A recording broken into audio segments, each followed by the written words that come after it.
I am Chef Jillian Whitlow. I'm the program head for Vance-Granville Community College Culinary Arts Program.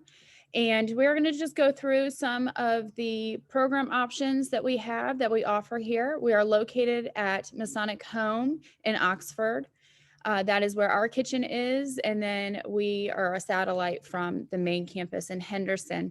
I also have Chef Riki here tonight with me. You will see her in a few minutes. She's going to go ahead and she's going to demo a wonderful fancy sandwich that you guys are going to be able to make at home. So we're just going to go through. I have a little PowerPoint presentation. Feel free to stop me at any point. You can raise your hand if you would like. But our motto here for the Culinary Arts Program is making our world a better place through food. So hopefully when you join us, that can be your motto as well. Who and what we are.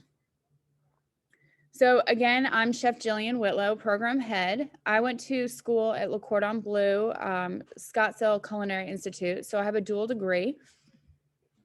Chef Riki Snead is our adjunct instructor, and she also went to Le Cordon Bleu, but she went to the Orlando. So we both went for sunnier, warmer weather climates from where we were and enjoyed. We actually were just talking about how nice that weather was. So I'm just going to kind of share the 3 different options that we offer here currently at the Culinary Arts Department. And it just kind of goes over a brief overview of it, but we have an applied associate's culinary degree. So it takes typically 2 years to complete if you stay as a full-time student. Includes your general education sequences. Also includes a work-based learning, which is essentially an internship program. So you would have a job in the industry after you meet certain credentials, typically after your first semester, and you have to have a certain GPA in order to be able to be a part of that work-based learning. Some of the courses that are included within that applied associate's degree are sanitation, your food and beverage service. So you get a nice variation of front of the house and back of the house. So your food control, cross control, baking, your garmager, which is also your cold kitchen items. One of my favorite classes is the American and Global Cuisines class, your food production and hospitality supervision. So again, you get a really nice broad spectrum over the 2 years of your front of the house and your back of the house experience, which is going to help you be able to get a job, even if you maybe find out when you're going through the program that back of the house and in the kitchen is maybe not your strong point and that you enjoy being more in the front of the house. So that culinary arts applied associate's degree will allow you to do that. We do offer a basic baking certificate. This does take 2 semesters to complete, which is usually your fall and your spring semester, depending, hopefully you come in at that fall time. So 1 year. You do not have to take any general education courses to get that certificate. And again, this one is because it is 1 year shorter, you do not have to do that work-based learning. But the courses, some of the courses are included the sanitation, baking, culinary skills, then you go into your advanced baking, and then you still do your food and beverage service, and it has some of your costing and your portion controls and things like that. So that's our certificate, one of our certificates that we offer. The last certificate that we offer is our restaurant hospitality certificate. And again, it's the same thing. It's set up. You can actually do these at the same time. There might be one extra class that you might have to take over the summer, but you can get both those certificates in a year, 2 semesters. No general education courses are required. And this is a little bit different as far as the difference of the basic baking certificate and the restaurant hospitality certificate is the restaurant hospitality is more front of the house. You still will get your sanitation and your basic culinary skills class, but you don't go into your advanced cooking classes or your advanced baking classes. Does anybody have any questions in regards to just kind of a brief overview of what we do offer? No? Okay, perfect. We're going to move on. So what we are going to do is we have a fun little cooking demo that we have set up, and you can see it pictured. Chef Riki is going to demo it for us. So it will take, it's a pretty quick process for the most part. So it's a 1-pan chicken and waffle breakfast sandwich, which really turns into an anytime sandwich because who doesn't love chicken and waffles? And then you add some cheese and some egg and you get some extra protein and dairy in there. So I would say it's a great breakfast, brunch, late night snack. I would say if you have some friends over and maybe have some, I think it would probably pair well with some cider, some mimosas, some ciders. And unfortunately, we can't do that tasting here because we're on school property, but maybe that will be our next demo. So we did make everything homemade, but you can take shortcuts and use your grocery store as your resource. But Belgian waffles, you could use Eggo waffles, work well, or the thick egg, the Eggo. Yes, the thick and fluffy ones. I just make my own, so I don't know too much about the frozen waffle type, but and then your fried boneless chicken, again, you take the help if you don't like to fry in your own home. You can just buy the frozen, but get the really good, like Tyson, that is the all white meat and super crispy. And that will already, you need to have that cooked. I made a smoked Gouda pimento cheese, but you can also take the help again. I think there's a good Southern brand of, I think it's called Star or Southern Star. But what the difference, I don't like sweet pimento cheese, and this does not have any sugar in it. So, and then hot honey, you can use like a spiced maple syrup if you wanted. This is a chili pepper hot honey that we have. Then you need some scrambled egg and butter. I think Chef Riki has like a pan spray. So what I'm going to do is I'm going to go ahead and turn Chef Riki's camera on here for her.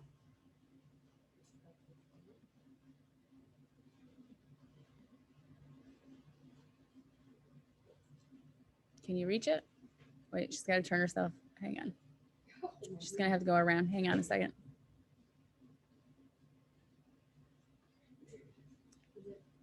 Yeah. Okay.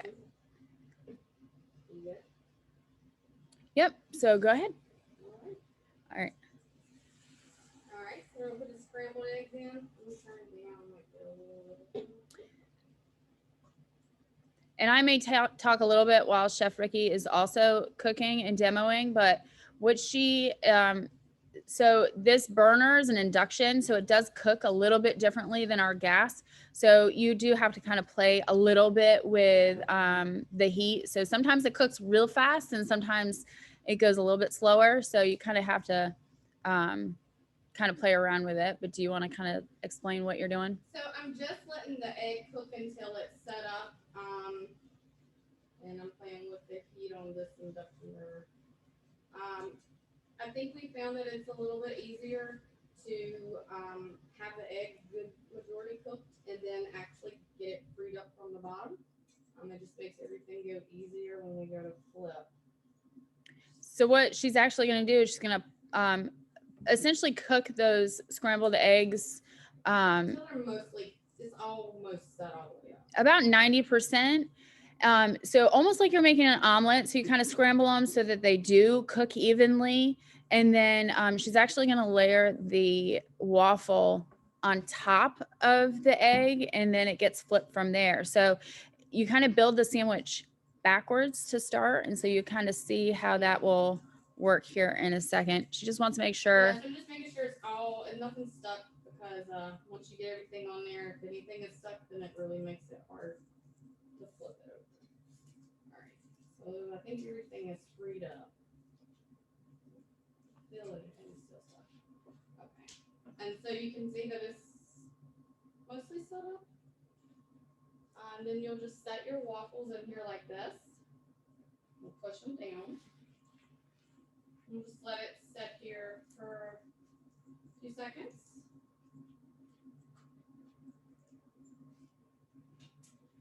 Okay, so I think we're probably okay to go on flip. And we'll just pick it up lightly and flip it over. Whoops, I'm done, no worries. So then with these pieces, because this is a bigger pan, just to make it look a little bit better, we'll just try and take some of this egg and tuck it up. Just so when you go to cut, it makes everything a little bit prettier. Take a piece of, put a little pimento cheese down on both sides. And what we found was doing the pimento cheese on both sides. So it's kind of the glue to the sandwich, and it does, and using room temperature cheese, no matter what kind of cheese you end up using, is going to be your friend because it's going to melt a little bit better. Exactly. And it just, it helps almost glue the egg to the chicken. So there we go. And you notice Chef Riki has gloves. So the nice thing is for us is that, you know, when we're demoing and making our food for our students, this is what we do is we go through the process, we show how all the steps, and by using gloves, we can use our hands and kind of get in there, and it makes it a little bit easier for us without having to like contaminate everything. So she went ahead and she put the... So I'm just gonna break the egg because it does look like it's easier to assemble it all than it is to try to flip everything together. Flip everything together, yeah. And so then I'll just kind of give it a little smash. Press it down. Press it down so that that cheese gets good and melting. Can you take your pan and like bring it up to your...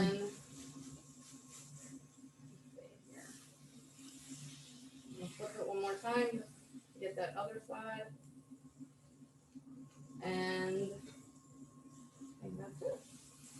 So, I mean, that was, you know, once everything is kind of put together, it doesn't take long for that to go. Maybe 5, 6, 7 minutes if you had everything, you know, all together. We'll just pull this off. And then you're just going to cut it in half. And the messier, the better. That's the point of the sandwich. Yeah, it is messy. You might want to use a fork and a knife just for backup. And then you're just gonna... And then bring it back to your... pan it out.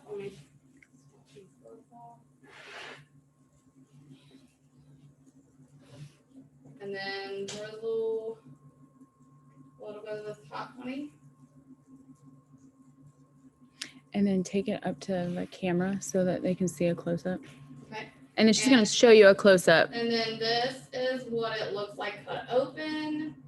It's nice and ooey and gooey and drippy.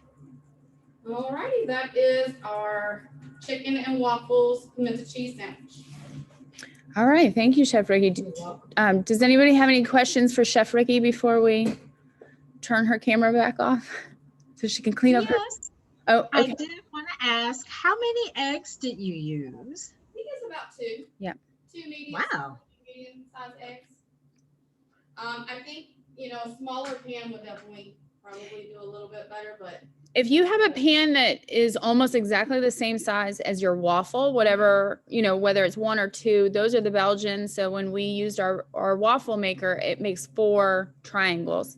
When you make the Lego, like the Lego, not Lego, Eggo waffles, it takes 2 rounds to make the sandwich. So you want to find a pan that fits almost exactly to what your waffle would fit. So that one was a little bit bigger just because with the induction cooking, you have to have a certain type of pan in order for it to actually induct the heat to it.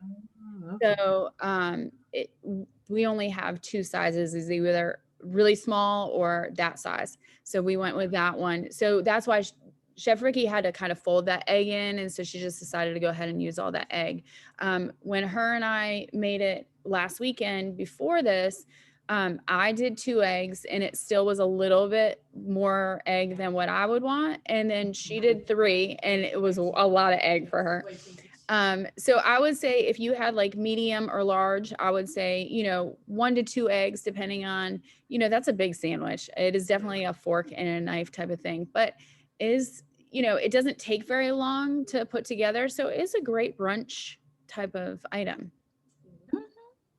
Nice. It looks delicious, and I'm hungry. There you go. Well, it's now going to be our dinner because that's the only thing we have now. So, okay, so that's really all we have for you tonight. You know, we just wanted to be able to just kind of share who we are, where we are, and what we offer with you. And hopefully you can write my contact down, or if you are interested in this, I recorded this and I can send it to you. And it also has my contact information in there to be able to help you answer any questions. We invite anybody to come to the kitchen and take a tour. And the registration and enrollment process is you know, all done online, and we can, myself and Linda Fletcher, who is also our culinary advisor, can also email you or help you in any way that we can.